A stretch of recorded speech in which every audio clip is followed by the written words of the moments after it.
Nako, eto na. Pinag-uusapan na naman po ngayon ang arrest warrant laban kay Senador Bato de la Rosa at iba pa na co-accused ni Digong Duterte sa ICC, Crime Against Humanity. At alam nyo kung saan nanggagaling itong balitang ito? Sa kampo ng mga complainant ng mga nag-file ng kaso before ICC noong pang 2017.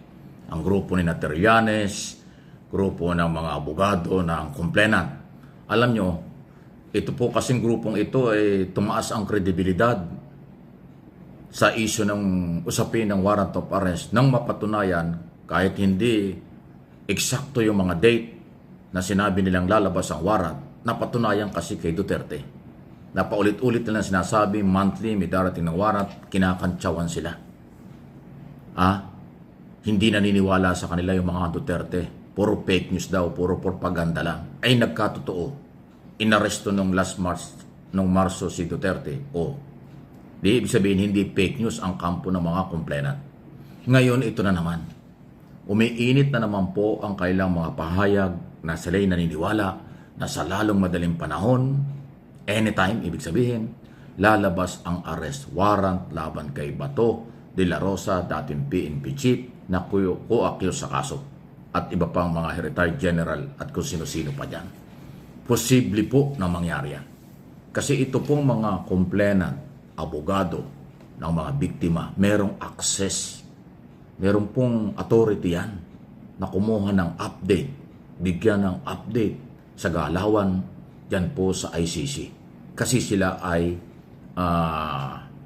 ano tawag dito, sila po ay officer of the court, yung mga abogado. Pangalawa, sila po ay merong karapatan na bigyan ng pinakahuling mga impormasyon mula sa ICC.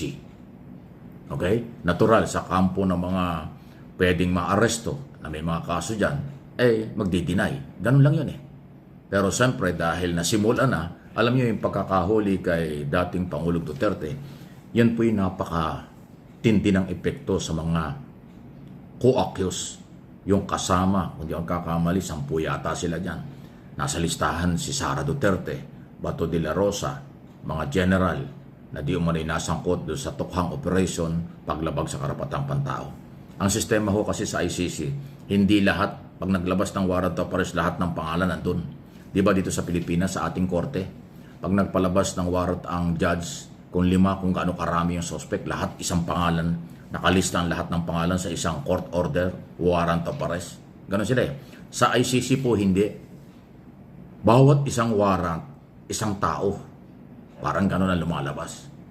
Kasi itong ibang mga akusandong ito, si General Bato de la Rosa, Senador Bato de la Rosa, Sara Duterte at iba pa, dapat kasama na doon sa unang order. Hindi po eh.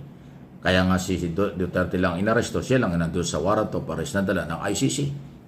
At ipinatupad ng PNP at ng Philippine government noong mga panahong yon. Okay, ganon din ang mangyayari dito.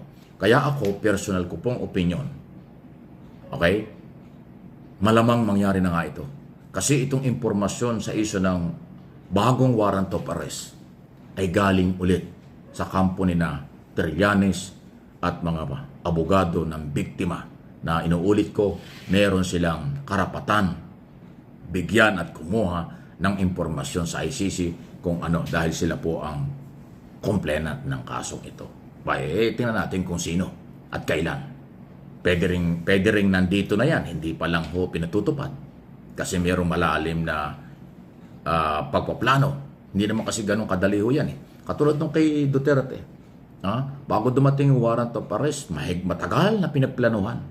Inamin ni General Torre nung siya hindi pa PNP chief, siya ay CIDG director. Sabi niya, matagal na naming alam yan, matagal nang pinagpaplanuhan yan. At nung oras na dumating ang warrant of arrest, mabilis nilang ipatupad. Ganun kasi.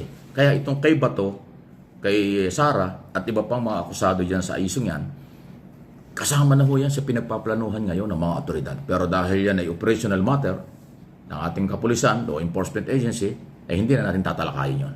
May limit tayo, alam ko yan. Dahil ako po ay taga-media, alam ko yung limitasyon.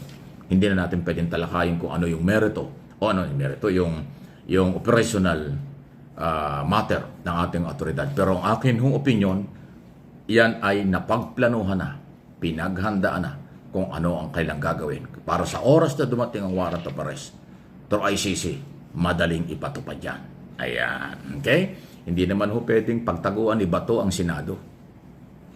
Wala. Ang warrant of arrest ay laging ipapatupad yan. Temporary, pwede siya magtago sa Senado. Pero hindi naman pwedeng habang buhay ka nasa Senado. 24 hours, may mahirap yon.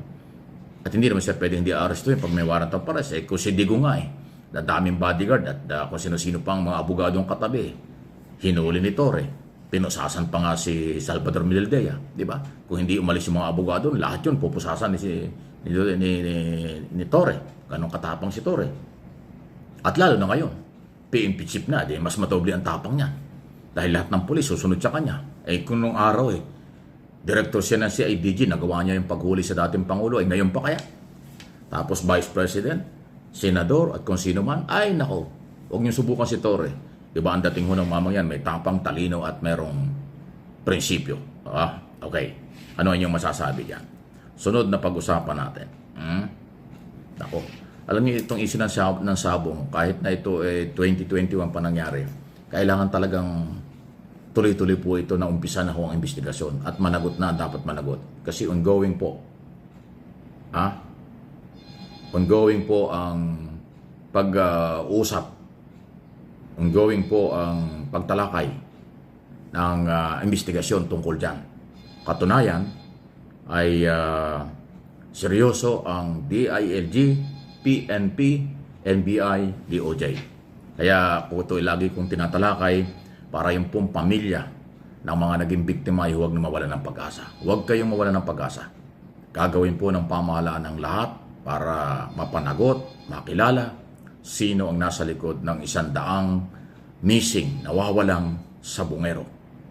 At ang galaw ngayon, pati sa Kongreso, sa Senado, may mga panukalang batas na i-amend na po yung batas na nagbibigay ng kapangyarihan dyan sa Pogo at isabong na naging talamak noong nakaraang gobyerno. Isabong at Pogo, pinagmulan ng mga krimen, pinagmulan ng mga iligal, base sa record ng Presidential Anti-Organized Crime Commission, Office of the President, NBI at PNP. Yan po ang malinaw. So talagang hindi mabuti ang idinulot ng Pogo at isabong na inapruban ng nakaraang pamahalaan. Kaya ngayon ang ginagawa ng gobyerno, ipatigil ito at panagutin ang mga taong nasa likod ng krimen, karahasan, paglabag sa karapatang pantao ng mga naging biktima. Okay? Any comment, reaction, malaya po kayo. Huwag kayong magsasawa sa lahat ng mga isyu na ating tinatalakay, ipinaparating natin sa mga kinauukulan. Sa inyo yan.